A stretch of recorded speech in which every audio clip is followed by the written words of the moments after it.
আসসালামু আলাইকুম everyone, welcome back to my channel. আজকে আমি আপনাদেরকে শুধুমাত্র পানি দিয়ে কিভাবে স্ট্রবেরি জেলি বানাবেন এটা দেখাবো।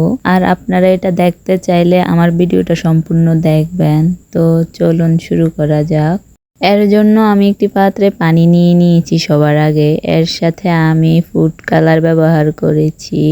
আমি যেহেতু স্ট্রবেরি জেলি বানাবো তাই আমি রেড ফুড কালারটা ব্যবহার করেছি এবং হাফ চামচের মতো স্ট্রবেরি ফ্লেভার অ্যাড করে দিয়েছি। সাথে 4 কাপের মতো চিনি অ্যাড করেছি এবং স্বাদ মতো লবণ ব্যবহার করেছি। লবণটা দেওয়ার চেষ্টা করবেন, নাহলে জেলিটা তো একটা ভালো লাগে না খেতে। এই সবগুলো উপকরণ মিক্স করার পর আমি এখন এগুলো ভালোভাবে জাল দিয়ে নেব, জাল দিয়ে ফুটিয়ে নেব। পানিগুলো যখন ফুটে আসবে তখন এগুলোর সাথে আমি আগার আগার পাউডার অ্যাড করে ফেলবো।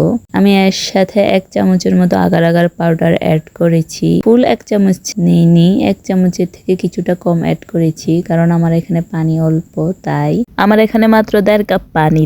আমি সবগুলো উপকরণ ভালোভাবে মিক্স করে কিছুক্ষণ জাল দিয়ে নিয়েছি।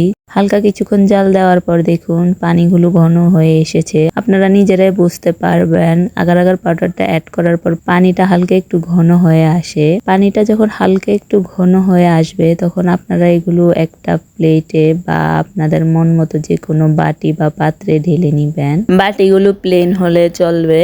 আমি এখন এগুলো আধা ঘন্টার জন্য রেখে দেব ঠান্ডা হওয়ার জন্য।